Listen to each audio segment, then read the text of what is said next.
I offer absolutely zero excuses for the fight, and I offer zero excuses.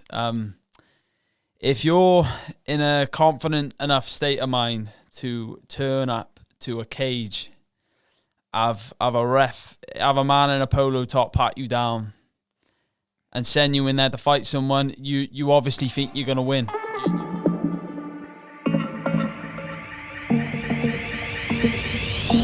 Experience Real Podcast. Righto, Oban, thanks for coming in, mate. Hey, no worries. We said we'd do it, didn't we? Finally doing it, yeah. Happy days, mate. What better time as well? I know. It's an exclusive of the day. Well, I got cleared yesterday, but I told everyone I got cleared today, and I said, I can't remember when you asked me to come on, but I said we do an exclusive, like, not like a reveal, but yeah, we're here now. Yeah, seen your post on Facebook today, thought I better drop you a message. Yeah. And obviously there's no rush to do it, but at the same time, like, you kind of want to get it out there. Well, you know, you got big news, you're getting married as well. You know, you got big news coming up. Carnage. Yeah. 2 guests we got. Yeah. But I bet that's, mate. But you know, God, I bet that's going to be, well, I suppose you've never been married before, so it's like... No, definitely not. No, I haven't. I've just made that sound as if I had been. Yeah, no, but it's going to be like, it'll be your first time. Well, you know, it's one of them. That's mad. It's mad, mate. Yeah, it's such strange times as well, isn't it? Yeah. But we're going to get through it, son. Yeah, we'll get through it. Well, I the last six months or so, I've managed to get through them with all this going on. I'm excited now. I can just take a breath. Yeah, I'm just relieved. All of this has passed me now. Definitely, mate. I'm so glad for you as well, because obviously it's a worry. Like, you're a young lad, you got your goal set of this dream. Yeah, being go to the UFC in the future. Yeah, the UFC champ. Champ. Here we are. You got to set high, haven't you? At the end of the day, if you don't aim there, you're never going to get there. Yeah, it's oh man, and then obviously I lost my first one last year. God, it's been mad. Honestly, we'll go over it now. Definitely, but mate. I don't know. I'm grateful for everything. It sounds mad for me to say it, but I'm grateful for everything now. I know now. I feel like I've aged. I've got 5 years worth of wisdom in 1 year. Definitely, mate. Luckily, I feel all the hard times that you go through, like, are only gonna create a stronger individual at the end of it, aren't it? Yeah. Oh, mate. And my favorite saying ever is, hard work pays off, dreams come true. Bad times don't last, but bad guys do. Nice, mate. Scott Hall. It's a class quote, and it's true though as well, isn't it? Because I expect, like, there's times which you've been shitting yourself leading up to this, thinking, like, is it going to ever happen now? But should we go back to, like, leading up to your last fight? Yeah. I was thinking on the way over here, where's a good time to start with? I think where we could probably start this, I'll start it like a bit later on. It'll all link together. But if I can tell the story as clearly as I can. Definitely, mate. I'd say fight week of the fight. I get up there and everything was normal. I've just had a really hard training camp. They're never nice. I've just done this horrible diet for 8-10 weeks. So yeah, we go up to Manchester. We're doing the quarantine, and I was just so excited. And I don't look back at that week as a bad week, just because I lost the fight. Like, I was living my dream the whole time. So yeah, just that week. What should we cover first? Should we cover what you want to know? Well, obviously now you've kind of announced, you've put it out there that you go into 170. Yeah. Year on out. Yeah. So there's a reason for that. Yeah. You lost your fight, but I don't know. Obviously, it's up to you what you put that down to and stuff as well, isn't it? And you've got your reasons and there's stuff going on with you at that time. So I don't know. Leading up to, like, the weight cut, was that a big issue for you? Right. Okay. First of all, with a fight, I offer absolutely zero excuses for the fight, and I offer zero excuses. If you're in a confident enough state of mind to turn up to a cage, have a man in a polo top pat you down, and send you in there to fight someone, you obviously think you're going to win. You're not going into a fight where you're not going to do that if you think, but I'm not feeling. Do you know what I mean? Yeah. You obviously think you're going to win. I thought I was going to win. I thought I was going to win right up until the ref stopped the fight. I did not want, at any point in that fight, did I think, oh no, I've lost. Yeah. Because I just know, and a clean shot from me, I knew, like I've got full faith, could have changed that fight if I could get it, but I couldn't land it, and that's hats off to him. I offer zero excuses for the fight. However, there's a load of issues I've found out. They're just you can probably see it's just mine, but I'm not exhausted from it all, but you mentioned the weight cut. I obviously made the weight fine. Yeah. I was like 154, so I was a pound light. Well, I say I made the weight fine. I just made the weight. I don't care how I made it at that point. But if we could, I'll take you from the weigh-in to, the weight cut to the weigh-in to the fight. So I've weighed in. We've had the face-off and all that. I go and eat my food. I'm excited. I get to drink. I'm like, finally, this is over. This starving. Every fighter will understand that. You're just starving beyond belief. Or somehow I was. You're thirsty, and then you just get to finally just relax, and then that's from the moment you weigh in and step on the scale and you can have your drink. It's all good times from there. So I was just chilling. I was just watching TV, eating. I was putting weight on really well. Excuse me. It's all good, bro. I was putting weight on really well, and it was, we woke up fight day. I'm excited. I'm speaking to everyone. I'm excited. We go and hit pads. I felt absolutely amazing hitting pads. I felt electric. The sweat was coming out. I was massive, pumped up, vascular. I just thought, this is going to be brilliant later. That's all I was thinking. It's going to be brilliant later. But then as the day went on, it was like Carl, for example. He said we were with Ian Gary. He's off his head. Good friend. Ian Gary. Shaky. I can't remember if someone else was there. It might have been Alex Enland. Carl, my other coach, along with Shaky's, Yeah. And then I was obviously sat there, but I was sat there just drinking a cup of tea, and I was thinking, I don't feel 100%. It just feels a bit strange. And Carl said I was sat there with a cup of tea, just like an old man in a nursing home. He said, I didn't realize that at the time. I didn't realize, I didn't feel nice, but anyway. Yeah, just not being yourself. It was Yeah, I know I was myself. I was trying to talk, but I was like, I was like this. So I go up for a sleep. I just go up for a nap. I think I'll be right after a nap. I'm eating, but then at that point, I don't know. I was just going to the toilet every 2 seconds. Like number one, number two, number one. I was just like, God, I've just ate all this food. I've just plumped back up. And then I had a thing of porridge, and Shaky was like, right, that's the last thing you're eating now. You're going to be, and I was thinking, like, there was a thing, and on fight day, things go through your head, in the back of your head, that you never want to vocalize. You never want to say, I'm not this, I'm not that. You just kind of get on with it, because you don't want to make any, you don't want to vocalize any, manifest any negativity. That's it. Yeah. You're just like, nah, bang, focus. So we get to the venue,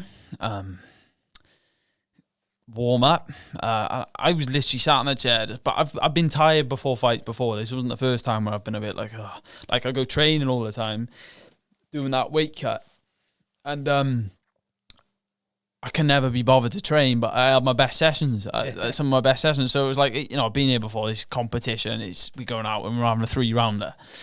Or less. So, we walk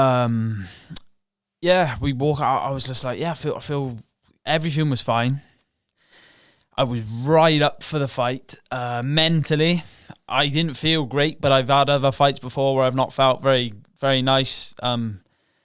So the bell rings, straight away, sticking it on him, and I am not kidding you. I'd say 15 seconds is being generous. 15 seconds into that fight, I was done. 15 seconds in. I was head to toe, gasping for breath, heart beating out my chest, beating out my head, beating out my legs. I was done. So I like Carl says a funny thing. He kicks me in the leg and it's as if like my soul just leaves at the same time. Obviously, it was just a kick in the leg, but like it was just the timing of it. So I clinch him, and I think like if you're at training, sometimes you need to warm up into the session. So I was thinking if I clinch him and I have a big exertion at this point now, and like squeeze him, and we have a real tiring thing, I'll get that second wind. Yeah. But that second wind never come. It's just like when you go out running, the first 10 minutes is always the worst. Yeah, and you get that out of yeah. the way, and you. And the first round, you could probably argue I won in that fight. But you know, who cares? But I sit on the stool then, and this is where I'm thinking. This is when I started to think, what the can I swear? Can I swear? Yeah, go for it. Well, you know what the fuck is going on here, right? No limits, mate. Yeah. So I sit on the stool, and Carl describes this perfectly. He was like this. He sits on the stool. He's like this. Looks at me and goes. Looks at me like this, right? Because he goes, he's fucked. Because the game plan was to tire him out the first round. We knew he was going to be all full of beans, and he was gassed over his end. From what I can remember, I had a little look, but Carl was like, he's fucked. He's perfect. But he was looking at me like, what the fuck is happening to him? He's thinking you're fucked too. Like, what is going on? But I was sat on this stool, and it was like I was getting more and more out of breath. So I was like, it just got worse. I was just like, fuck, what is going? I was thinking. Then second round, so I'm thinking, right, okay, I've got to put him on his back and try and get my breath back. I don't know what is going on. I don't know what is happening to me. So then the second round was a bit of a grapple thing. And then at the end of the second round, we just grappled for the last half of the round or whatever.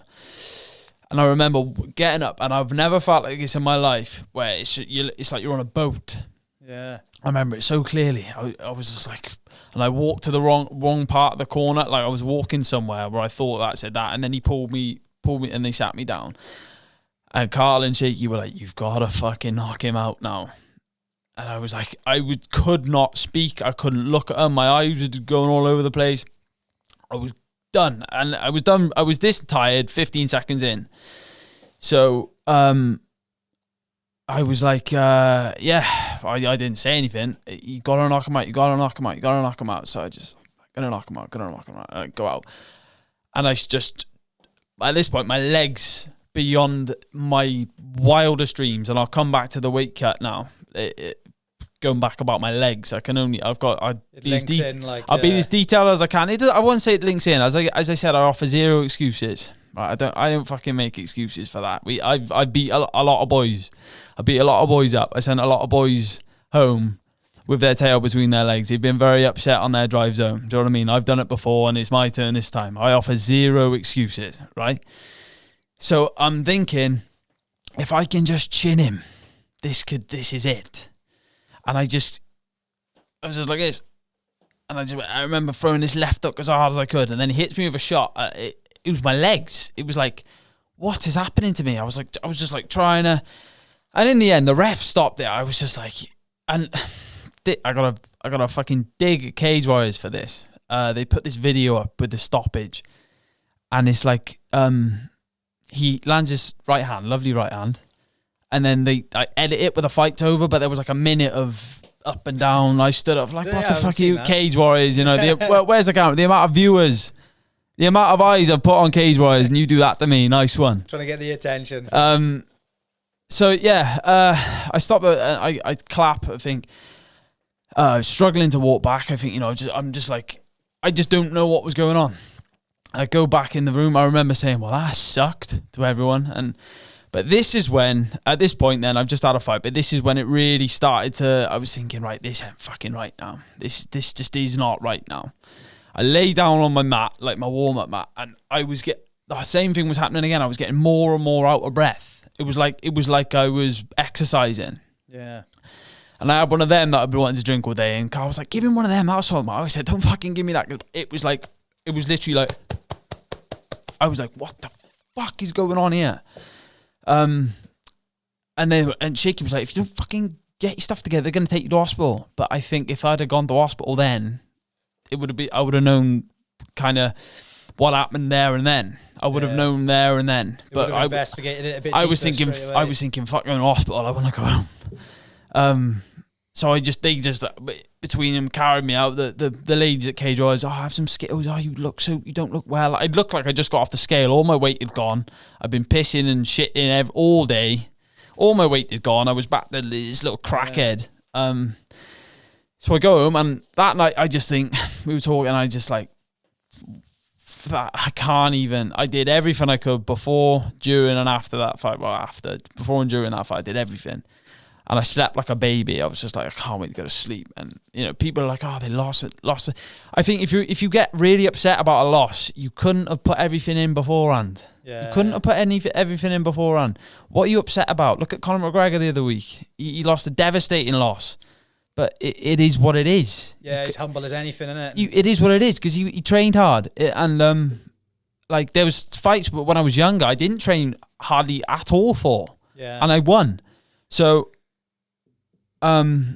if I'd have lost them fights, I'd have gone, fuck's sake, why was I out drinking? Yeah, you can critique yourself then, can't you? I was a warrior. I was an animal every day up until that. And Carl says it.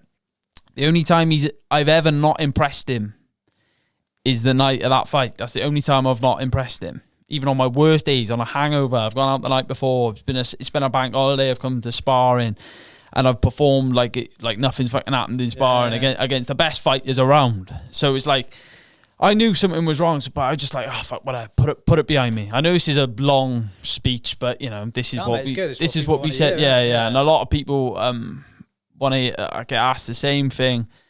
Still to this day, every day I'm asked the same fucking thing. What's going on? So this is this. If this doesn't explain it, then you know what I mean. This is what's going on. Yeah, right. So where are we? After the fight, I go back. I'm just glad I can eat again. Booked for December. Once I was thinking this week, fuck doing this week again. The only reason I can think of this going so wrong so quickly is because of this week. I can't think of anything else. What else could it possibly be? Yeah. I made weight. We did it fine. It was hard. I was like the exorcist in the bath. I was whinging. I was getting everyone to sing American Pie, shaking car, American Pie. Keep the spirits up. But yeah, I'm proud of making that weight. A lesser man wouldn't have. It's a long way for you to go, isn't it? Oh yeah. But I'll explain all that. But anyway, 170, December. Bounce back, save Christmas, save my birthday. I can just put that behind me and just get on with it. Oh well, I lost a fight. Who cares? It's a fucking one fight. Who cares? If I don't care, why do other people care? Because I don't care, right? Exactly. So then I go back training after a week off, and this fucking rib injury on my left, just here, has been bugging me for like the whole last camp. Like I could work around it, but it was a nuisance because every time like I pressed or lie down flat, it was like, oh god, it hurts. So Shaky said, right, you have to get there, and he's proper on my case for stuff like this. He's like, you are not fighting unless you get an X-ray and we find out what's going on. So I was like, oh god, it's a Friday, I don't want it. And he goes, get an X-ray over the weekend. So I just bit the bullet, got an X-ray. So I'm on the way to the hospital now. This is 3 weeks. I think 3 weeks after the fight. So I go to the hospital. I got this rib injury on my left side. It's just every time I touch it, like if I'm lying in bed and I reach for my charger, it's just an annoying pain. So they take me in, but because it's on my left side and I explained everything, they did an ECG where you know the heart scan. Yeah, link you up with all the pads and stuff. And here's the fucking thing. So I go away, I go, right, yeah, X-ray, yeah, cool. Go back. sit in the waiting room. I'm bored out of my mind. They can bring me back. This nice lady brings me through, puts me in this room. And I'm like, where's the x-ray machine? This is x-ray? I'm having an x-ray, aren't I? Have you got the right person? And she goes, yeah, sit down. Well, what do you do for work? And I say, but I work in a secondary school. And she says, yeah, but you're a professional, is it MMA fighter? I say, yeah. And she goes, well, we've just done a scan on your heart. We found something wrong with, something very alarming with your heart rhythm. You may need to think about ever fighting again.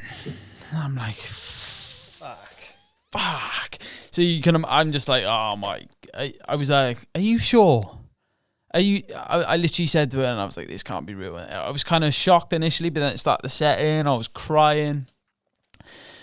And I was thinking, that fucking weight cut has ruined me. That weight cut has ruined my heart. So I said to her, is there anything? And she goes, no, you were born with this. So I go, oh, okay, this changes things. Go in the waiting room, we'll bring you back. I'll have a chat with the team, blah, blah, blah. So I go back in the waiting room. My head is fucked now at this point, right? Thinking the worst all over the shop. I just think I've just lost the fight, you know. What is going on now? What's this thing about my heart being all... I thought I was having too many ultra red Monster energy drinks. But it was, but she goes on to say, and then this is where it links back to before the fight.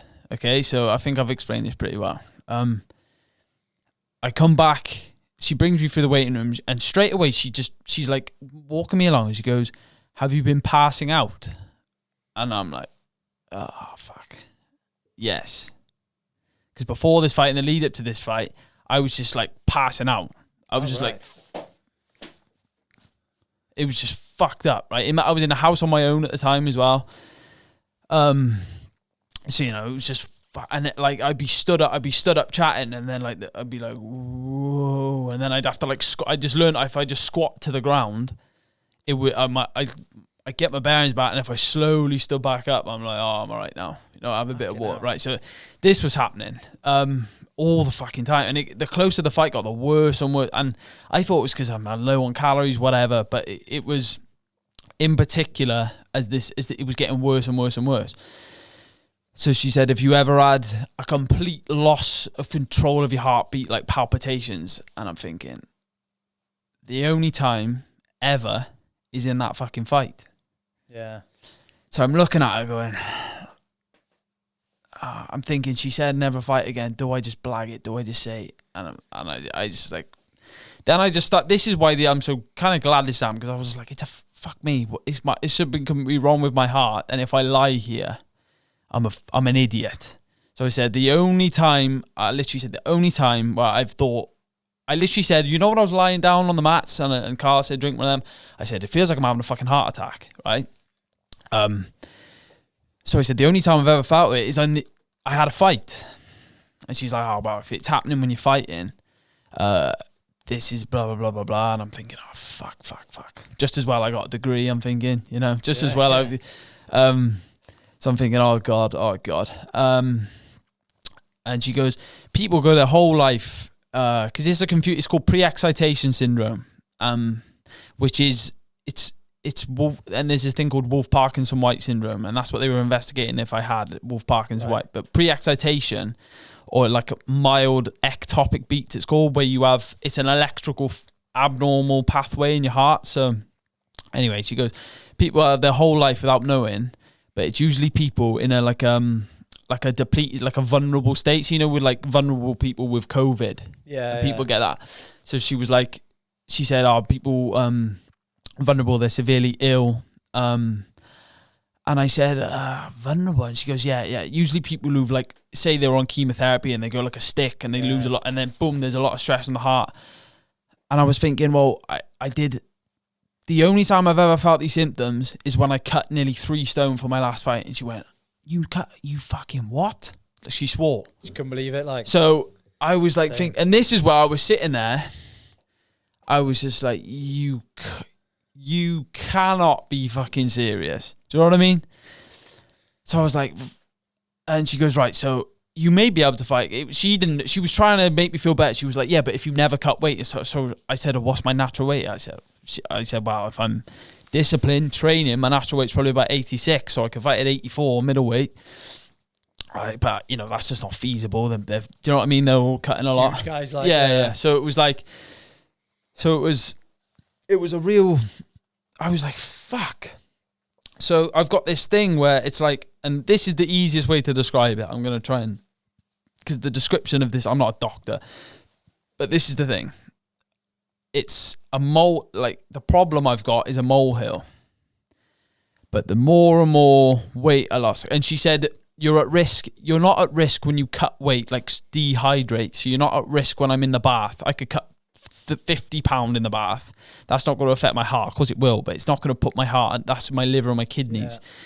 The calorie deficit. So when you're losing weight, you're losing fat, but you're also losing muscle. When you lose muscle in your arms, your legs, your heart is a muscle, so you lose muscle around the heart. And that muscle around the heart is what keeps it strong. So the more weight I was losing, the more it was just getting weaker and weaker and weaker and weaker. And this little molehill of a problem was starting to grow. Do you see what I'm saying? Yeah. So hence why the closer I got, I was feeling more and more. I was like, what the fuck? I was feeling more and more faint. Because you're peaking, aren't you? Yeah, I'm trying to peak. Yeah, I'm trying to peak, but I'm not. Your heart's going like the other way. Yeah, exactly. And that's it. That's it.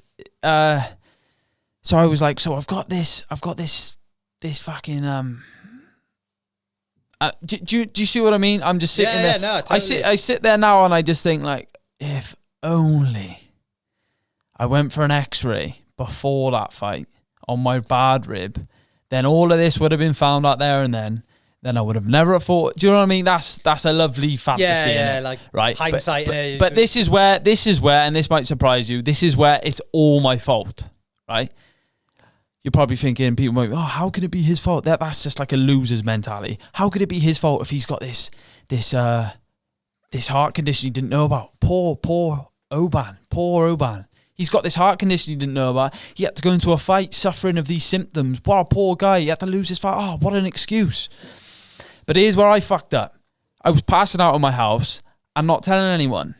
I was turning up to training. Coach would say, you all right? I'd say, yeah, I'm fine. But really, I've just cried the whole fucking way there on how terrible I feel. So why was I not being a bit more mature in the sense of, why was I not going to the doctor and saying, Doc, what the fuck's going on here? Why am I all the fucking time?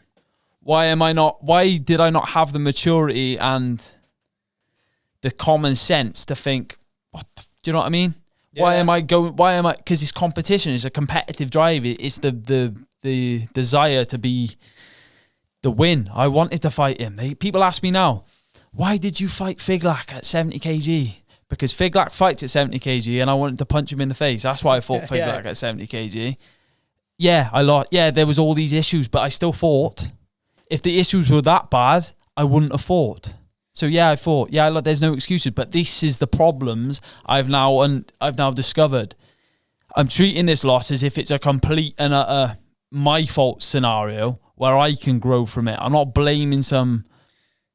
That's the only way you can do it, though. Exactly. If you don't take like accountability of it and say it's on me. Yeah. What are you going to blame on your next fight? Yeah, exactly. What if I go out 170 now and get chinned? Oh, what? Do you see what I'm saying? Yeah. So it's me. It was me. Like I was, and I look back at that account and I got so much better. And the fight didn't go my way. I thought 10 seconds in, my legs have completely gone. And when I was cutting weight, this is why I said to go back to the weight cut. I was hitting pads and I said, "Shake, I can't fucking move my legs." So we were hitting pads and I was just like this. Boom, boom, boom, boom. It was like I was cutting weight again. It was just the maddest experience. I wasn't like scared. I wasn't like, I was just like, what is going on? Yeah. I have never felt like this. Adrenaline dump, pressure. I felt all of them things before, right? An adrenaline dump is hard work. You feel lethargic. I didn't feel lethargic. I felt like I was literally going to fall. Felt like I was going to just completely pass out altogether. It was mental. I've never felt, looking back, like how I considered, I don't know. Do you think like, because this is your dream, this is what you want to do, this is like your goals, you're like, if I open up and admit to this, like, it's going to be a roadblock for me? Do you think, like, deep down you just didn't want to admit to yourself this was going to be... I thought October 2019, all my fights got cancelled the next year. Then they come up September, and the first fight they come back with, we were looking for fights. I call out all these shithouses in that division, and they all hid in the bushes. Not one of them wanted to know, right? But they all appeared, they all revealed themselves on the comment section after the fight, right? And this is where I commend Figlak, because he was the only one out of a long, long list who said yes. He was the only one. So it was a case of finally getting a fight, and I thought, God, I can't fucking pull out now. What? I don't want to go for an x-ray now, my rib. What if they tell me I got a broken rib? I was going to fuck my head going in. I don't want to know. If I got a broken rib, fine, but I don't want to know. I just wanted to fight so bad, and it's you know, it's only age and experience. Exactly, and you know, maybe if I live with my parents or something, you know, do you see what I mean? It was all on me, and I thought, there's no way. I don't care what it takes. I don't care if I have to starve. I just did not care. I did not care at all, and I never have done the entire lead in every fight I've ever had. I've had that approach. I thought whatever it takes. Like an element of that, haven't you? Yeah, but I was way too far the other way. I'm somewhere here now. I was all the way over here. I thought whatever it takes. And then, it's kind of like a good way to just be like to it's like a reality check. Like I got this thing I never know I had, but I would have never have found out about it if I was a bit more sensible. Because I'd have gone, fuck this. I can't cut to this weight. I'd have been passing out and just gone on at face value. If I'm feeling like this, I shouldn't be fighting in this weight class. You know now, but I went through. Like, you possibly saved your life for the next fight. Exactly. What if I went out and chinned Figlak in 10 seconds? I'm thinking lightweight champ is next. Then it happens in the lightweight title fight. Or what if I chin him in 10 seconds? And then the next guy, and then the next guy, and then it gets to the UFC and I have a heart attack in front of fucking millions of people. Imagine that. Damage adds up. Yeah. So, or I have a heart attack in the lead up to a fight because I'm eating what a child eats. I'm 6 foot, 14 stone man, and I'm eating what a child eats. What am I doing? Yeah. You think back and you think, what am I doing? But I was just I was disciplined as well. I was very disciplined. I'm a very disciplined person. So someone could dangle a pizza in front of me. I just stick to the food. I know where it gets the weight. I don't care about hunger. I don't care about taste. As long as I look at a number on the scale and it's lower than it was before, I do not care. But mindset gets you far, but then it can also bite you in the ass, like it's bit me in the ass. Do you know what I mean? So you being in a deficit, cutting weight, and then exerting a lot of stress on your heart through fighting. Yeah, that's what caused it. These were like the factors. It's like So the weight a severe calorie deficit. So there's less meat on me altogether, including around my organs, heart. But especially around my heart as well. So it's like, I don't know, taking the plaster off a wound, if you will. And then I've got high presses. In every fight, your heart rate's up. A second you, like when you're getting your pat down, you're like, you know, you can feel it. You'd be lying if you couldn't feel it. Everything's a bit up. Yeah. Everything's a bit. You're ready for war. So everything's a bit up. And I was thinking, yeah, you know, this will pass. But then when I sat down in between rounds, and I got more and more out of breath, I was thinking, what the fuck? And I'd just be lying, completely lying. If I say that didn't happen, like when the doctors were asking me, have you ever felt this? And I said to Shaky at work, I said, should we just blag it? Should I just say, oh no, I was awake? Should I just blag it? Because what if they say I can't fight again? And then he was just like, well, you could fucking die. Like you, and then I was like, oh yeah. You know, you just, because you've tunnel vision. I'm just tunnel vision, lost in that goal that I've worked my whole life for. I don't care about anything else at that point. And I lost it. I just like, so the worst, I feel like the worst thing I could do is just look at that and think, oh yeah, because my heart, yeah, oh well, but that wouldn't have happened if I've got to just take that and this is where I'm at with it all. I've taken every single positive from a defeat without going through any negatives. The negatives aren't I'm not good enough, I'm not fit enough, I don't train hard enough, I'm not disciplined enough, I'm not any of those things, right? I have none of them negative things where I have to now go back and, oh God, I got loads of work to do. All we've learned is switch on. You're not an invincible tough guy who's immune from... Do you know what I'm saying? Who's immune from... You're a young guy as well. Yeah. So you've probably... I don't know if you've ever had anything like this happen to you. Have you? You've always Nothing. felt like you said, you're invincible. Nothing, yeah. Nothing's gonna get you. I've had... Similar example. I had cellulitis in my right shoulder before. 3 weeks before a semi-final amateur... Jesus Christ. The Cage Warriors welterweight European Grand Prix tournament. And before the semi-final, I was in hospital with cellulitis, and I was like, oh no, but there was a part of me then just thought, oh, fuck it, I'll fight anyway, if fight them on your worst day and all that's all well and good, but then you got to be a little bit sensible as well. And I've always been that person who says, like, Nate Diaz, it's all right for Nate Diaz to say, because he's like 20 wins, 12 losses. But it's very true, and it's a good mindset to have. If you don't make it to war, you lose the war. So I was thinking, if I don't make it to this fight, I've lost. So I'll make it to this fucking fight, whatever happens. And I called myself the gangster for a number of reasons. But gangs would fucking show up, and that's exactly what I did. And I was in that fight until the ref stopped it. Because if I could have chinned him, I could have dropped him, I could have sparked him. If I could have done that, I would have done that. And maybe none of this would have come to and light. I would have won. Yeah. No, because I'd Shaky to maybe go for that X-ray. Yeah. But then I wouldn't be sitting there. If I'd have won that fight, I wouldn't be sitting there going, oh, that's why I lost. If I'd have won that fight, I'd be going, oh yeah, well, I've got to move up to welterweight because of my issues. So I'm not saying I would have won that, but it goes without saying, right? But I've got to move up. I'm having the same response as if I won.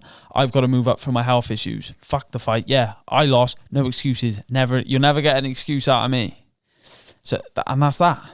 That's that. Like you said, mate, that's a good way to do it. Showing respect to like your opponent as well, because at the end of the day, he did win. Yeah, and exactly. Going forward, like you've got to take it from that. It's a learning experience now.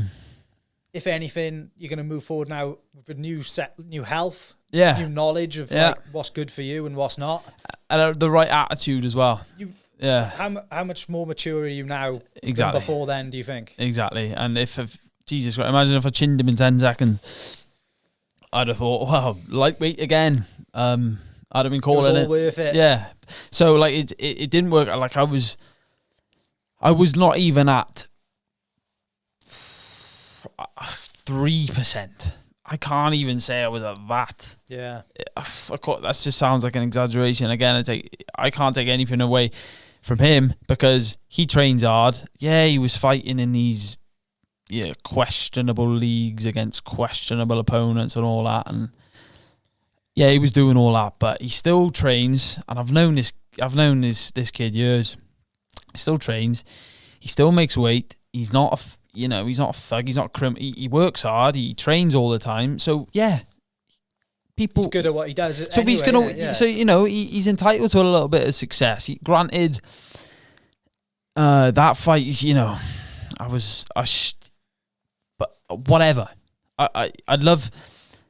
There's nothing I can do or think, oh, if only I did this, maybe. If only I did it. No, the only way I wouldn't have lost in that fight is if I didn't fight, because if I would have made that weight and fought, I would have had the same thing happen. Yeah. I would have my body would have just switched off like that in the same way it did. So the only way that I don't lose that fight is if it doesn't happen. But I was always going to make it happen. I wanted to hit him. Yeah. He wanted to hit me. You were putting everything on the line anyway, so leading up to it. Yeah. Dealing with all that at home on your own. Yeah. But like that was happen, right? And I just think, oh shit.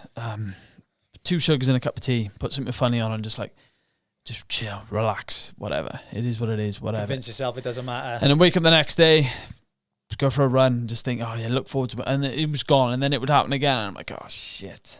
Do you know what I mean? And then I was at work, and then I'd I'd walk to the kettle and they go, "Sir, what are you doing?" And I'm like crouched on the floor and I'm like, "Oh, nothing." I just like, it was just the weirdest. So you said like you were crying, going to training and stuff like that. Was that through worry of that, or was that stress leading up to it? Or? It was just like, I was working on. Wait, I'm trying to think now. But like I was working on a building like that. Like just when you're that low on things,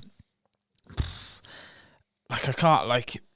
I'm a quite emotional, fired up person anyway. But when you're that, like, honest to God, like a shopkeeper could piss you off or something. Like it's just I cannot even put into words how I felt by them, because it just feels like it feels like it felt like an illness, like a real horrible, strange part of my life. It was weird.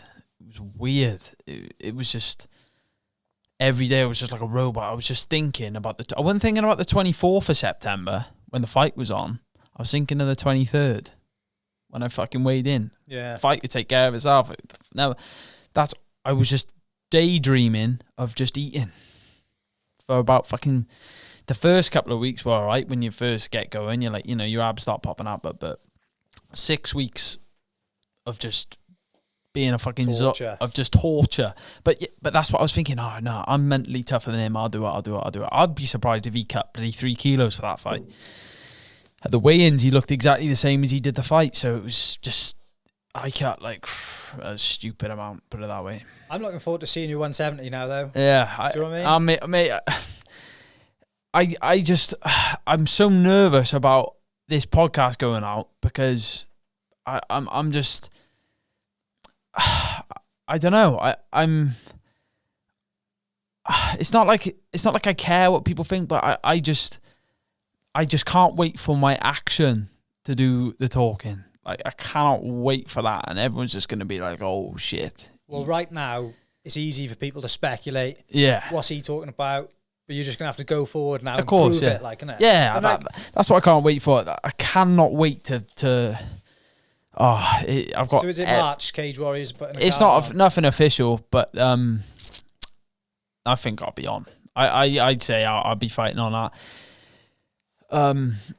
Yeah, Ian Dean's been in touch, not with me, with Shaky, when am I back and all that. So I imagine within the next couple of weeks, I imagine there's a list of people now who probably think, oh, now's the time to have a go. Try and get the rub off your like hype and media. Yeah, try and get but just I can't wait for to show people. Do you know what I mean? Because I've had all them fights before, all them wins before, but you saw nobody's even seen anything. It's not. Again, I'm trying. I just can't wait to just. You'll all see. Everybody will see. Do you feel like you can't say too much until you've because it's like the actions are going to speak so much louder than anything I can say. So why would I say it? And like again, I've said it over and over again. I offer zero excuses from before. If I'd have gone into that fight and he'd have sparked me out in 10 seconds, right, I'd have still had to move up. I'd have still had to change everything. I'd have still had all them symptoms before. I'd have still had all that, but I'd still go, fair play, you won. Same with the scenario that happened. I still had all them things go wrong, feeling wrong, and he won. The fight was what it was. I was in there till the end. Yeah. If I could have won, I would have won. If the judges were smoking a bit of the special stuff that night and it got to the end of the third round, I could have got a split decision. Imagine that. Yeah. I'd still move up. I'd still change weight class. So, it was an inevitability as well, me changing weight class. It was never something that I was like, I couldn't wait until I could stop cutting all that fucking weight. But, I'd have rather been done with the division, but the division was done with me. So moving forward now, do you have to be that bit more strict overall to stay around the 170, or like I just got to be self-aware. Like if I feel anything wrong, I've got to just go straight to the doctor and see is everything okay, because I've not had any surgery or anything. I've just basically because what happened was I had a heart monitor on over Christmas, and I would train. I even went out on the piss with it. They said do whatever you want, live your life as normal as you can. So I trained with it. I slept with it on. I did everything with it on. And they said there was a few mild little ectopic peaks they're called, but nothing of any concern. Nothing of any concern. But it's obviously the lower my weight, that's when that problem starts to grow. So just that's not happening ever again. So yeah. Awesome. What was it? Did you have an appointment, or did they phone you, or when you had the news? What was that like? It was. This is the thing. I had a letter come through and saying there's no reason for concern, and we were like, "Is this fucking it? Is this it?" And I was just been itching to tell people, but then I had to go back to Safe MMA, and then they were like, "Oh no, that's not enough." So we were like, "Oh, this was last week." We were like, "Fuck." Well, I was anyway. Shaky's busy with the boys, so he doesn't. Of course he cares, but he's got other stuff going on. Don't expect to think about it's me. Your life, yeah. So, yeah. Eventually, then I had this consultation with my GP, and I was speaking to my GP about it, and he said an echo scan is booked for completeness. It's like an echocardiogram on it's like a massive.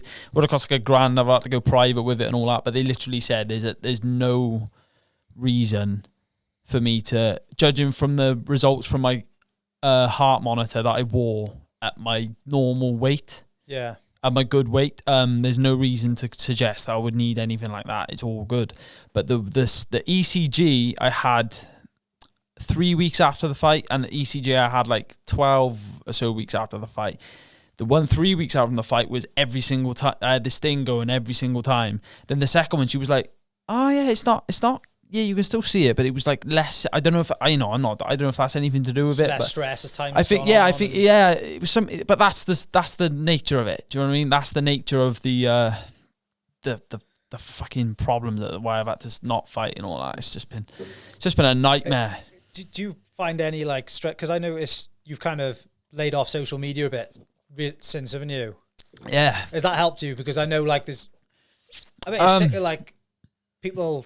Do you know what I mean? Getting on your back about fighting and stuff. You just want to have clarity in it. And yeah. I don't know. Sometimes I think that's the best way to be anyway. Yeah, it is. I agree with you. I was on social. I'd still put the odd funny thing up, but it just got to the point where, I'd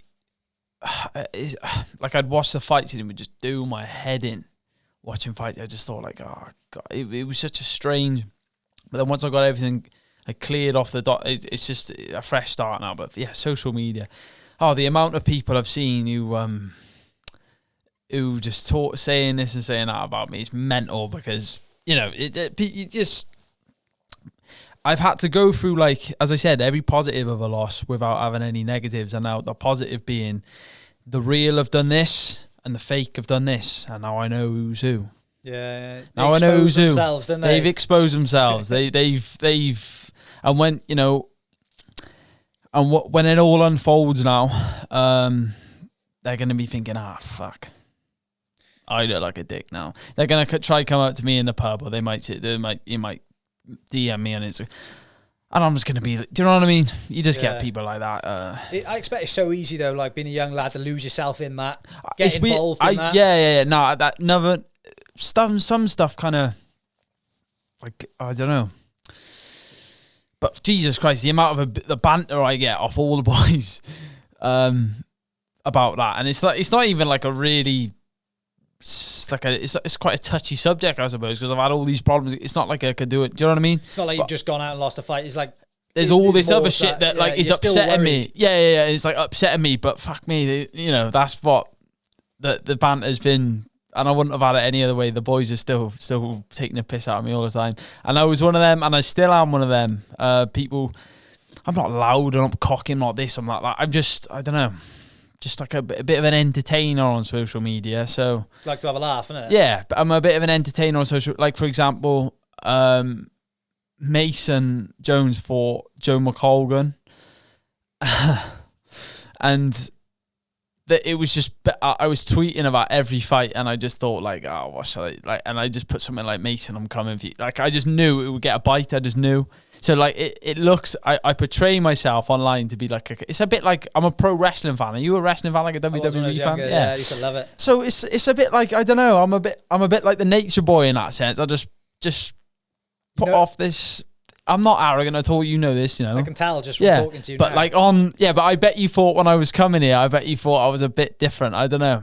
Because we spoke on the phone. Yeah, no, we did, of course. Yeah. I totally had a different feeling towards you, and I also think like I don't feel like you'd fit into that fold where you are. Yeah. If you were that type of person all the time. Yeah. I see what you mean. Yeah, because like them boys are so down to earth and sound. Yeah, and so are you. Exactly. I just feel like. It's impossible to be the only way you're an arrogant the only way you're like one of them, you think, if you think you're the bee's knees, like if you really think you're the bee's knees and you're that arrogant and you think you're above people, it's because you've got a load of yes men. That's it. I also see like on your social media every now and again, like the real side of you comes out on a post, or like you do. Yeah, go on. So, well, I don't know, like you've obviously talked about stuff with your family, like Mental Health Awareness Day, these different types of things. When I see that side of you, I can see like it's genuine and it's honest. Yeah, and then you can see when I'm just like doing a bit of a promo. Yeah, I just laugh at it. Like I can see the funny side of it. Do you know what I mean? But people get rattled. They get so rattled. It's not like I'm just being me. Like I'm not like a trash talker at all. It's just a bit of it's a joke. It's kind of like Darren Till a bit, isn't it? Yeah, I guess. He loves ripping people. Yeah. But you can see, like, he's a tidy guy. Yeah, he's just like anybody else. And, but like you said, I think it's a good point to say, like, these people who were backing you before, like, getting on, like, the hype train or whatever. Yeah. And now, like, they're like, oh, fuck him. But like, that's a positive. Yeah. Because if I didn't lose, all them fakes would still be on the hype train, and I'd have probably shook hands with a couple of them. And I think back to the boys I have shook hands with who've now exposed themselves, and I think like, I wish. But I couldn't know this any earlier. I'm 3-1. That's dire straits when you start in your MMA career. You don't want to go 3-1. So I've learned this early on, and as it all unfolds now, just watch. I just can't. Shed a load of baggage now, though, haven't you? Yeah, exactly. You can move forward like with more focus, knowing who's real and who's not. But all that, but that's nice. That's just like an extra. But now I can just think about the glory ahead of me now. It does not feel, people, if I'm coming off a loss, but I just don't understand. He's coming off a loss, blah blah blah. But I was more worried coming off wins, because I was thinking like, I've never been this fired up and excited and focused and driven about fighting ever in my life. I've never, ever, ever been this excited to do it. So, and this is what all the greats have lost before. So you're in a sport that Khabib, John Jones are like two of the only people who've suffered a loss. Yeah, like it's the type of sport which people lose. You see, like Charles Oliveira now. Look at him now and look at his losses in the past. Like no one even knows. Yeah, it's mental. Yeah, you know what I mean? People don't even think about it. Yeah, but the beauty of this sport is you have the people have short-term memories. So if you're on a winning streak, no one remembers if you lost before. If you're on a loser streak, no one ever remembers if you've won. So that's I suppose the beauty. That's the beauty of it. But people can say what they want. Like I've got so many like unbelievable people who back me, and the support I've had through all this is been mind blowing. I can't believe so many people care. Everyone's like, I put it up today. I was going to put this massive speech up today, and I just thought, I was just like, I'm cleared to fight. Thanks for everyone. Cage Warriors must be in March. I just thought like, people don't want to know. I was literally there thinking, people don't want to know that. People don't care. People don't this, but they do. It's humbling.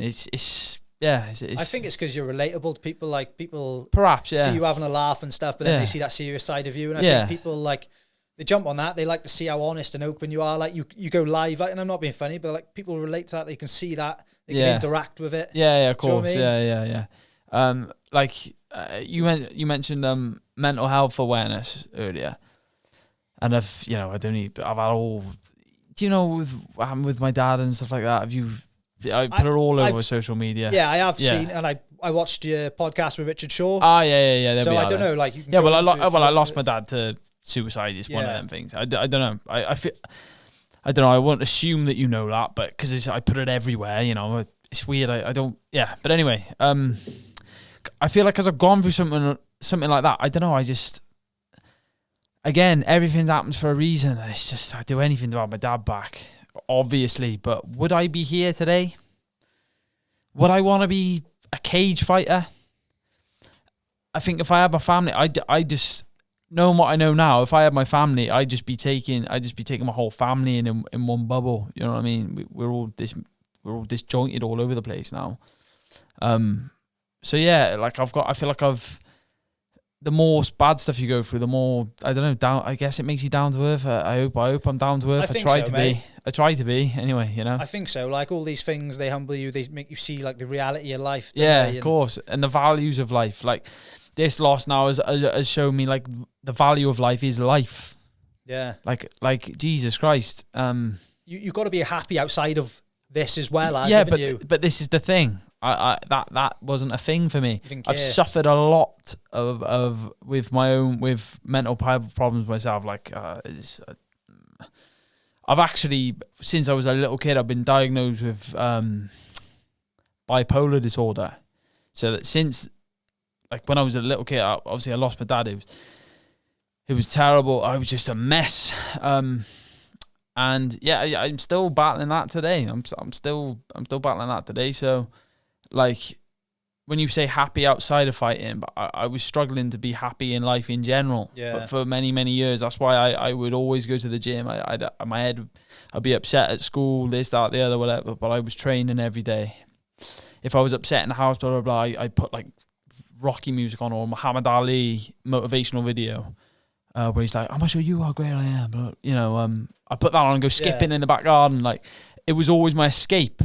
So then, like, fighting it's been my tool my whole life to just be happy. And as you said, happy outside of fighting. Well, I just went through the process of maybe I can have a fight again. So it's just reset my brain, and it's helped me think like, oh no, you need to. It's made me look at the real input. Like, you're getting married next week. A year ago, well, bloody hell, 8 months ago, I couldn't have gave a bollocks about getting anything like that. Yeah. I didn't care. UFC title, that is all that matters in life. That's what my mindset was. UFC title, I went to uni, I sacrificed all my glory. Well, I didn't sacrifice all of them, but when I was in uni, all the partying and I had to sacrifice, as I said, not all of them. I just thought, I didn't care, this is bigger. And then, because that's been taken away now, I can look at life as like, you know, what's important, like family, love, friendships, loyalty, just being happy when you wake up and being happy when you go to bed. That's the goal. And but before, like, of course, UFC title all day. Anyone who knows me, that is, I will be chasing that until I got a breath left in my body, and I will get there. 100%, I'll be a UFC champion, right? But now I've got other things in life I know are important, whereas before it was just that on its own. And then when that wasn't, like, for example, I'd fight, not have a fight book, I'd start to just spiral like this, start to get more just depressed, just like, you know what I'm saying? Yeah, 100% yeah. What you're saying. And then, boom, I get a fight and I'm chasing that, and it's like, yes. Fight, yes. Sunday, go on your phone, yes, I win the fight. You watch the fight back, yes. Then Monday comes, then Tuesday comes, then Wednesday comes, and it's like, straight away again. That's that thing of, I think with every high there's a low. Yeah, of course, like, yeah. You know, right, if I've just been out on a run and I'm feeling like, fucking hell, I feel the best I've ever felt, like I've come home and buzzing, I'm chewing my missus' ear off. Yeah. That is literally 2 days before I'm the most depressed I've ever been in my life. There it is. And now I question it when I'm up there. I'm like, when's it coming? Like, there it is, yeah. But this is the thing. Like, we go low, but when we're low, no, it's going to come up. But when we're up, just be prepared. Just keep your hands up, because odds on it's probably going to start to go down again. And like in between fights for me before, it was just down. But now I've come off a loss, and I couldn't be life, I'm like happy, like I'm enjoying life. Whereas before, if say I just won, I'd be like, oh, I've got no fight book. Fuck this, this isn't a life. I've got no fight. What the fuck? It's got to try and stay in that flow state, haven't you? So now I'm like enjoying my life, and now it's because it's a blessing what I do. It's a blessing what I do. It's not. Jesus Christ, I'm fighting professionally in a kit like martial arts, something I've done since I was a little kid. It's an honor. Yeah. I've got a contract with Cage Warriors. I used to watch Cage Warriors when I was a little kid and thought, oh God, I was thinking, God, I got to fight there one day. God, that's scary. But now I'm in it. It's just put everything into perspective. It's mental, and I'm grateful for it. I would change. Can I say I would change a thing? No regrets. Everything has happened how it should be. And what's important in life? This is like the thing which I get twisted sometimes. Loads of people get it wrong. I feel like I see people who work like in work with me and stuff. Yeah. I can't say any words, they might see this now, but yeah. like they work all the hours under the sun to try and like earn money to be happy. And then at the end of it, like you're not happy because you're working all the hours under the sun. Like what are you doing it for? Innit? And or like they work to earn all this money to keep their family happy, to go on nice holidays and all that. And then you lose your family because you're working all the hours under the sun. Like what are you gaining from it? Like you've got to be happy during the process, because the process is life. And if you're trying to get happy in life, and you're not happy in the process, what the fuck are you doing? Like, exactly. It's easier said. But it's easy to get into that trap as well. It's easy to get stuck in that, like someone's working all the hours to provide for their family. They're just addicted to it. They're stuck in that trap. I'll be happy when. That's what we tell ourselves, isn't it? Yeah. And you're just thinking, when's this gonna, they might be, you're bang on there, but it's just, it's a tricky one. And now we're in this coronavirus lockdown. You don't know what's what. You don't know. It's a mad time we're in. But yeah, it's just trying to. But I guess I hope this has made people realize that you can be happy. Just like you don't need other things, external things. You're happy with the internal, with your family, with yourself, with you keeping fit. With this, you got to be happy internal. You can't rely on things. People rely on drugs on the weekend to be happy. Do you know what I mean? It's a lot of things like fighting. It's like an addiction. It's like a drug addiction. That height of chasing a fight, then getting that fight and winning that fight, and then you want to do it again. Yeah. Then you want to do it again and again and again. It's addiction, and then that's why you see people like Ricky Hatton and so many great fighters where they retire and they fall into a really deep depression because they're like, how do I live up to that? How do I live up to that? And like I've had that on bloody hell, I've had that on a small scale, but. You can see, like I want to nip them kind of patterns in the bud now. I think though, like you say, on a small scale, I like got this theory. I think like a feeling's a feeling. Yeah, that's true. You know what I mean? Definitely. Like they may be feeling it just because their highs were higher in the perception of the public. Yeah. Does that mean they felt any different to how you feel when you ever win? Yeah. Like maybe not. Yeah. They might. I remember I fought Josh Hudson for this Cage Warriors Academy belt, and it was the first one they ever come up with.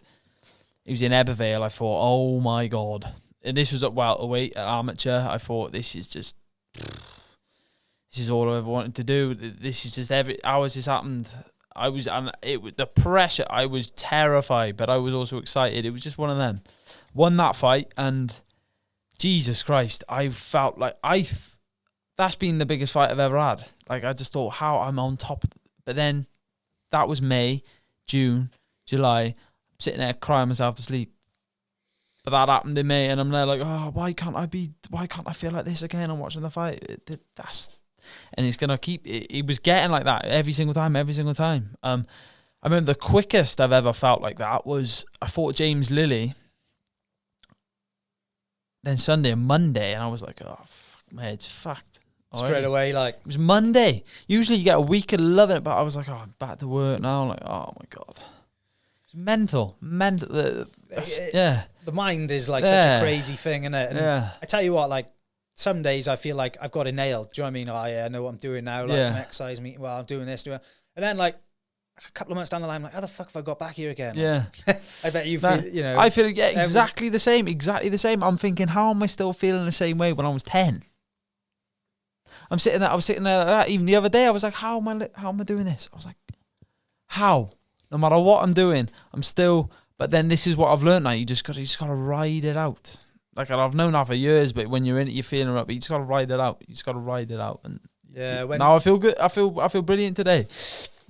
I think the worst thing, I don't think it's that controversial. The worst thing anybody could have ever done is put like names on mental health problems. Because anytime anyone's feeling depressed, I feel like I'm depressed because I've got depression. They submit. Anytime anyone's feeling anxious, like, I can't do anything about it. They can't. They tend not to fight the feeling. Anytime, I can't think of any other ones. I don't know. What you mean, but like because I've got anxiety, that suddenly makes it a big deal. But like, there's no such thing as sad. You've got saddetion, right? Where you feel sad. But when people feel sad, they're like, cheer up in a minute. And I know it's a lot different, but I feel like people they give in very easily. I feel like it's a weird thing that's happened now. It's become so mainstream. Yeah. It's so easy like to attach yourself to that. Yeah. If you start feeling like in a bad way. Whereas like if bad shit happens, you are expected to feel like shit. Of course, yeah. Of course. But there is people that suffer daily and can't get out of it. Yeah. So like you said, but yeah, to put these names on it and it's so publicized, which I think is a good thing to help the people who need it. Yeah. But in the same stroke, you get. But for example, I was having a conversation with the kids at school the other day. Someone could feel anxious about something, but they straight, that's anxiety. Oh no, Mum, I've got anxiety. I've got anxiety. I can't do anything. I've seen all these things online about how bad anxiety is. I can't. I got to go to school. I got anxiety. I can't. But say 20, 30 years ago, a kid might have felt anxious, but like, you just, I don't know, because I feel, my theory is everyone's head's a bit fried. So it's just it's not how you deal with it. I think the only way to deal with it is discipline, a regimen. I live like, if I eat one thing, I could eat a bourbon biscuit, right? Having a cup of tea or a cup of coffee. I could have a bourbon biscuit and I'll go to bed that night thinking, everything was perfect just until I had that fucking bourbon biscuit. And I'll start to like kick myself. It's ridiculous, isn't it? It's quite mad, isn't it? You think it's ridiculous, but then what people do is they'll go, I'll have a bourbon bit. Like they might stay up all night. They might stay up all night on their phone. Then they have a terrible night's sleep. Then they go, why did I stay up all night? And then they do it again. But you got to be disciplined. You got to do things that you don't like doing. You got to do things that make you feel uncomfortable over and over and over and over again. To just concrete your mind. I feel that's how mental toughness. Like I hate getting up in the mornings. But I'll get up every day before work and do a road run. I get up some days 6, sometimes 6:15, sometimes 6:30, and I gotta run a bit faster. And then I'm thinking on my run, look at me. 6 a.m, look at me, it's cold, it's wet, I look hard as nails here. I'll put it on my Instagram story. But then another voice will go in my head and go, what the fuck you putting on your Instagram story? Did Muhammad Ali put it on his Instagram story? No, he didn't. So put your fucking phone down. Do you know what I'm saying? Yeah. So it's I'm just constantly got that thing going on in my head. War against yourself, innit? Yes, fuck, Jesus I'm Christ. Exactly the same, yeah, but everyone's exactly you're the same. Yeah, exactly the same. Yeah, you don't know how. You don't know. Well, so I'm obviously not as disciplined. No, you're right, mate. You're right. No, but you're the one getting married, not me. So. Yeah, it's nuts though, mate. Because I think, like you said, everyone's going through it. It's just at different like scales, isn't it? Yeah. I feel like everyone has down days. Everyone feels shit. Like, or if they haven't, they're gonna go there. Yeah, at some point. Just the same way everyone has up days. And I think the worst thing that's ever happened to the world is social media, Instagram, especially. Just these kids like pretending that they're winning. Like you even get fighters now acting like they've made it, but they still live in their mum and dad's house. They've never paid a bill in their life. They haven't got a clue what like a day's graft on a building site is. But you get these fighters giving it the big one on Instagram as if like they've made it. Yeah. No, mate, you haven't. I find it's just fucking nuts, isn't it? How the world's like so involved in social media. Like, it makes me sick. I fall into it sometimes, like where I'm like, fucking hell, that video didn't do as well as I expected. Or whatever. And really? I'm like, what the fuck am I doing? Like, I've just got to a stage now where after I post it, like I'll post it around everywhere I'm going to post it, and I'm like, I'll delete the app. Yeah, for okay. Like that's a good way of doing it. A few hours or like a day, because like I don't need to know. But the thing is, you might have a sense of like subconsciously are worried about like how it's going to be. Do people enjoy it? Do I look like an idiot? Do I listen to that? Is that what it kind of is? It's all like self-conscious things, isn't it? They like go back to like when I was younger and I used to like see just that's, worry about what people think and stuff. Oh, of course, I feel like everyone does. Yeah, but there's I feel I don't. And if I could say one honest thing, I care about what people think. Who, like, if it's like I care about what my boss thinks of me, for example. But like to an extent where people who I don't know or anything like that, I am so far beyond the point of caring what people think. That's why I'm saying like go back to that fight, for example. If I make an excuse for a loss, or if I justify something, the only thing an excuse is going to do, right, is change the opinion of the public. Is it going to affect my record? No. Is it going to affect my ranking? Is it going to affect anything other than the public's opinion? No. And I've never give a fuck what the public think. I've never cared. So I'm not going to start now. The only thing an excuse would do is make them think like, no, he's still good. Yeah, sound, yeah. I couldn't care if everybody thought I'm the worst fighter on planet Earth. You're only as good as your last one, and I've just lost, so I'm not very good at the moment. Do you know what I mean? Yeah. Like, that's my attitude on things. That's good, mate. Like, but it's not like I wake up with that attitude. It's a discipline where you've got to like remind yourself to think like that in a way. Like, it all comes back to discipline, I think, stuff like that. Definitely. It's like I was saying before, like some days I think like I've got it nailed, and then the next day I'm the worst version of myself. Yeah, and then you just got to constantly like out war with yourself, constantly trying to make them improvements and stuff. And always. It's like today, I felt like shit all day. Yeah. And then like we text back and forth, and I thought, fucking hell, I need to turn my fucking mindset around first tonight, go out for a run. Like, yeah. Do you know what I mean? It's like all these things, isn't it? It's you know how to do it. It's just doing it, isn't it? Exactly. It's just a constant. It is just an up and down, back and forth thing. I feel like if people aren't, maybe everybody are, but if people aren't like thinking these things all the time, and if they're just that, but I don't think anybody is. I think everyone's a little bit insecure about certain things, especially when you're low. Yeah, it's of course. easy. It's easy when you're high. Like I bat anything off. Like I don't give a shit about how anyone feels when I'm in a good place. But if you're low, but that's the thing. If people are low, it's like it's such a tough one now, because you don't want to come across like insensitive and all that. And for me, I find it so frustrating because all this has come about now. It's all mainstream social media. But when I was called like a nutcase in year 7, look at that nutcase over there, right? Because I was in and out of what they call them, a shrink, counselling. Yeah. Look at that nutcase over there in year 7, right? But you fast forward 11 years, he's the hero now. I'd love to have been a hero in year 7. I was the nutcase. But you thought, do you know what I'm saying? It's crazy, mate. Yeah, it kind of, I can't say it rubs me the wrong way. It's good, it's out there now, but you think, fucking hell. Digs at you because of your past and now. And and you don't want it to be like you don't want it to be a trend. Like, is anyone gonna care in 5 years' time? You don't want it to be like a taboo subject which you can't talk about, like it was. But you don't want it to be, like you said, a trend. You want it to be somewhere in the middle. Yeah. Just taken seriously for people who need it. Yeah, that's it. Right, 2021, mate.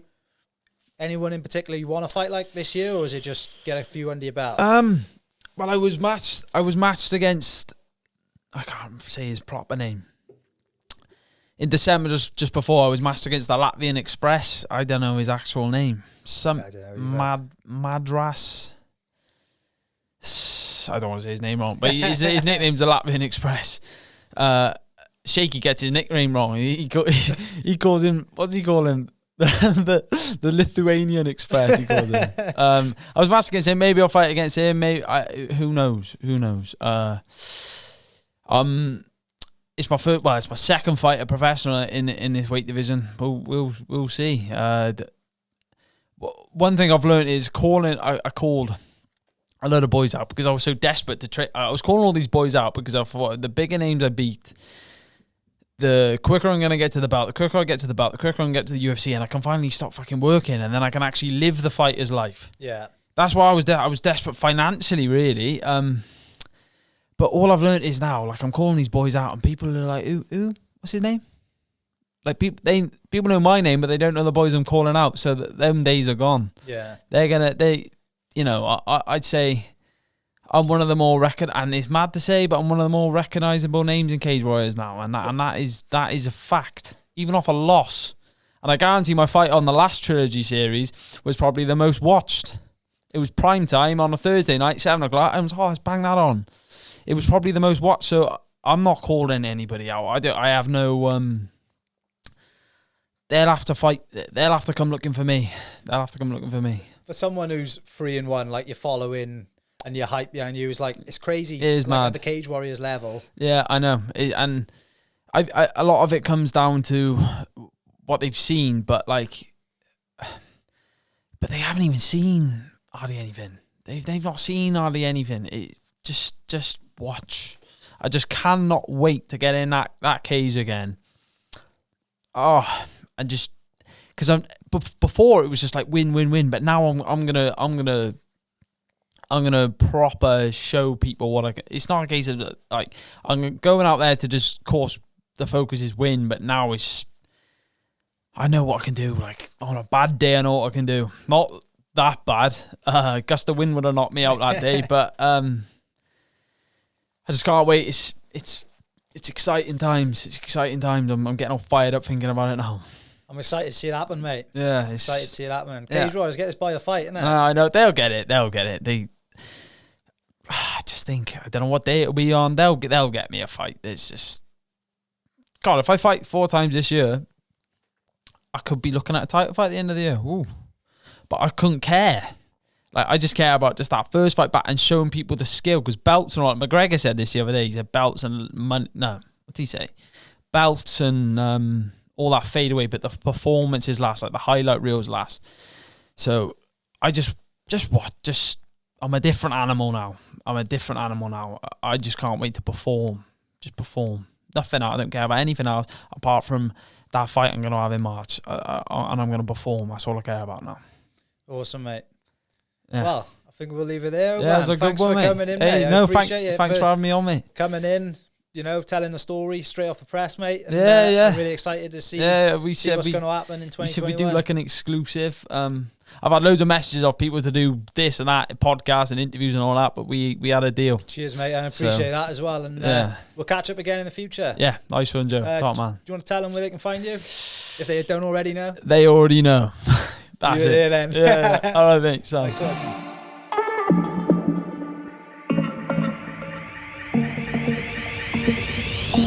Experience Real Podcast.